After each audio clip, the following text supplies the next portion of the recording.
अस्सलामुअलैकुम वरहमतुल्लाहि वबरकातुहू। नाजरीन, उम्मीद है कि आप खैरियत से होंगे। अल्लाह पाक तमाम उम्मत मोहम्मदिया पर अपनी रहमत फरमाए। मोहतरम नाजरीन, आज मैं एक नई वीडियो के साथ एक नए टॉपिक के साथ आपकी खिदमत में हाज़िर हूँ। आज का जो हमारा मौजू है वो है नाक की हड्डी या गदूद का बगैर ऑपरेशन इलाज। मोहतरम नाजरीन, ये जो नाक की हड्डी जो है, इसमें जो गदूद जो होते हैं वो गर्मी खुश्की की ज़्यादती से बढ़ जाते हैं। रतूबात जो है उधर जमा होनी शुरू हो जाती हैं। उधर जज्बा जो है वो रतूबात को उधर इकट्ठा तो करते रहते हैं, लेकिन गदूद नाकला जो होते हैं वो इस रतूबात को खारिज नहीं कर सकते, जिसकी वजह से हड्डी जो है, ये गदूद जो है वो बढ़ जाती है। एलोपैथी तरीका इलाज में इसको बजरिया ऑपरेशन जो है इसको निकाल दिया जाता है, हड्डी को, गोश्त को, फिर वो लेकिन जो है बढ़ जाता है।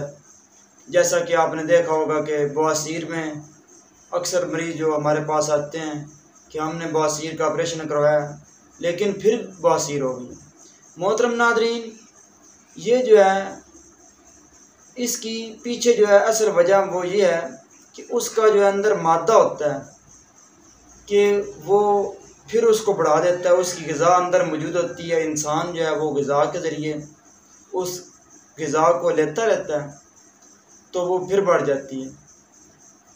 तिब में इलाज बिल ग़िज़ा के ज़रिए हम ऐसी ग़िज़ा को बंद कर देते हैं जो इस गोश्त जो है को बढ़ने में मदद देती हैं। मिसाल के तौर पर इसमें जो है मर्ज़ में जिसमें गर्मी खुश्की की ज़्यादती होती है तो हम जो है फिर मरीज़ को गर्म खुश्क ग़िज़ाएँ अद्वियात बंद कर देते हैं। मिसाल के तौर पर गोश्त वगैरह, भुना हुआ गोश्त, तितर, बटेरे, फ़ख्ता वगैरह ऐसे गोश्त जो हैं बंद करवा देते हैं। तेज़ मिर्च मसाला वगैरह या गर्म जगह पे काम करना, माहौल गर्म में रहना, ऐसे मरीज़ को हिदायत करते हैं कि वो गर्म माहौल में ना रहे और गर्म चीज़ें, पकौड़े वगैरह, समोसे वगैरह ऐसी गर्म चीज़ें वो मरीज़ को करेला वगैरह इस्तेमाल करने से मना कर देते हैं। इसको ठंडी चीज़ें इस्तेमाल करवा के इसका जो है गर्मी का ख़ात्मा हो जाता है, जिससे इंशाअल्लाह ताला ये जो है गदूद या हड्डी जो है वो अपनी पहली हालत पर आ जाता है। हम मरीज़ को ठंडी चीज़ें इस्तेमाल करवाते हैं जिससे मरीज़ जो है वो शिफायाब हो जाता है, मुस्तकिल इलाज होता है। इसके बाद फिर जो है मरीज़ को ये मर्ज़ लाहिक नहीं होता। तो पहले मैं आपको दो एक नुस्खे बताता हूँ जो हम इसके लिए इस्तेमाल करवाते हैं और उसके बाद इसका जो है ना ग़िज़ा आपको बताऊँगा, तो इंशाअल्लाह ताला आपको बहुत ज़्यादा फ़ायदा होगा।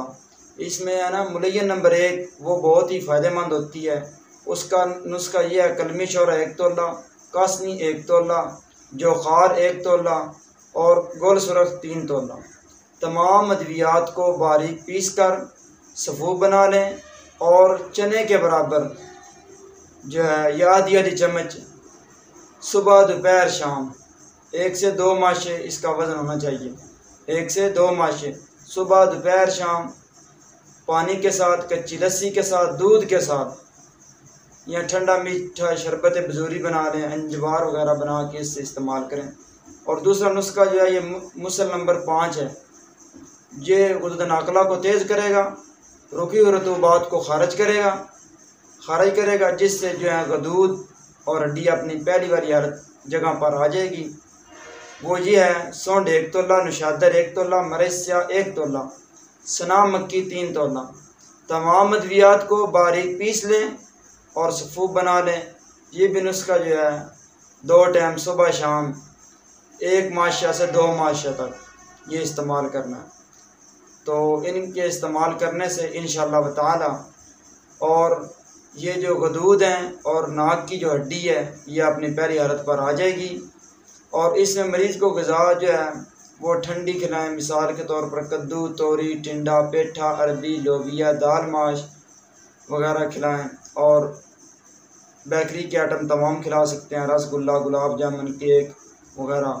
और जूसों में हर किस्म के मशरूबात, केले का मिल्क शेक और इसके अलावा ठंडी जो है माहौल में मरीज़ को रखें और ठंडी चीज़ें इस्तेमाल करवाएं। इंशाअल्लाह ताला चंद दिन परहेज़ करने से और ये नुस्खा जात इस्तेमाल करने से आपका मरीज़ इंशाअल्लाह ताला ठीक हो जाएगा।